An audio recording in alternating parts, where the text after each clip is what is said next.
Have you ever wondered why we spend years in learning about Pythagoras' theorem and photosynthesis?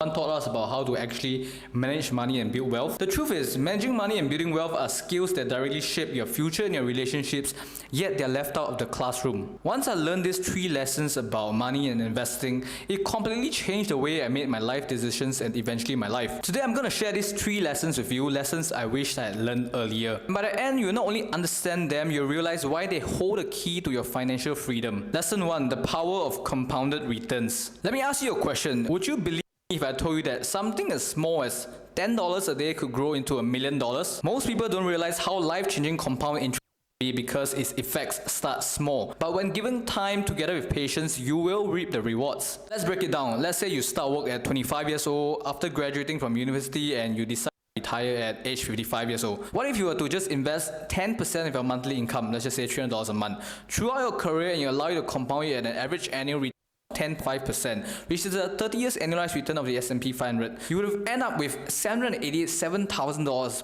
And here's the kicker, only $108,000 of that is from your contributions. The remaining $680,000 comes from the compounded growth, your money earning returns on itself over time. Let it compound for 3 more years, that amount becomes $1 million.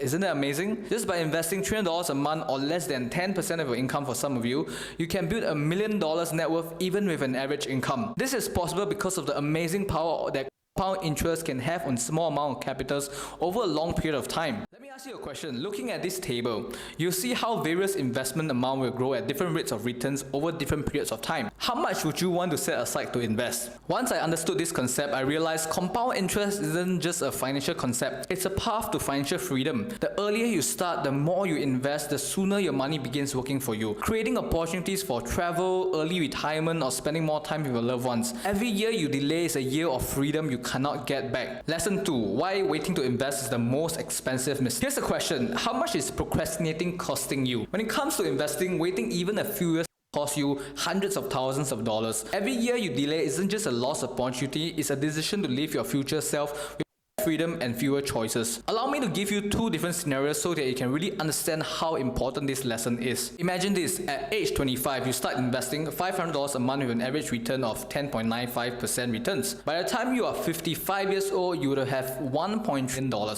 Now, if you wait just 1 year and you start at 6, that same $500 a month only grows to $1.1 million. That's a $200,000 difference, all because you delayed by 1 year. If you delay by 5 years, the amount will be $750K. That's $550K less. And if you delay by 10 years to only investing at 35, you have only 1/3 of the amount at $400,000. Isn't that crazy? So here's a chart from JP Morgan that shows the importance of starting early and how starting early even beats investing more money. So if you have concerns that you do not have enough money to invest, understand that time is your best friend in compounding. The gray dotted line shows that Susan, who invests only $5K a year from age 25 to 35, a total of $50K, she ended up with more than Bill, who invested a total of $150K, all because she started 10 years earlier than Bill. So she essentially contributed 3 times less, yet she ended up with more because she started early. But it's not just about numbers, it's about the freedom. The earlier you start, the faster you can build a financial safety net that means more flexibility to retire, early travel, or spend time with your loved ones. Waiting to invest doesn't just cost you money,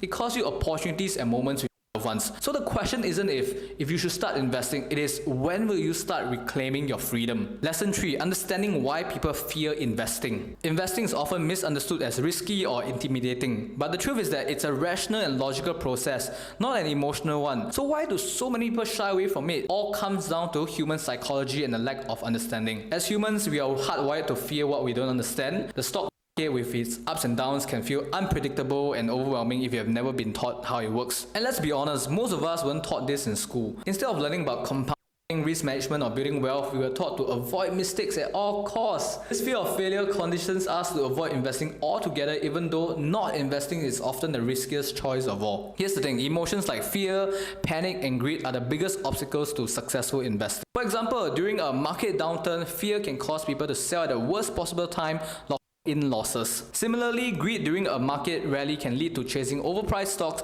exposing you to unnecessary risk. But the market doesn't care about your emotions, it responds to data, economic fundamentals. Think of investing like learning to swim. At first, the water feels unfamiliar and even scary, but with knowledge and practice, you learn how to float, navigate, and eventually swim with confidence. The more you understand investing, less emotional it becomes. You will start to see volatility as a natural part of the process rather than something to fear. There's a huge difference between volatility and risk, but that's a video for another day. By focusing on rational strategies like investing in quality businesses, buying them undervalued with a margin of safety, diversification, long-term investings, you can eliminate emotional reactions and make decisions that build wealth steadily over time. Education is your life jacket and preparation is your compass. The more you equip yourself, the smoother the journey becomes. So the next time investing feels overwhelming, remember it's not inherently risky. The fear you feel is just your brain way of reacting to the unknown. The antidote? Knowledge. When you learn how to navigate the market, you'll see that investing isn't about taking blind risk, it's about a logical strategic plan to secure your future. So today we've uncovered 3 powerful lessons that schools never taught us about money and investing, yet they have the potential to transform your financial future. Lesson 1, compound interest is the quiet force that turns small consistent actions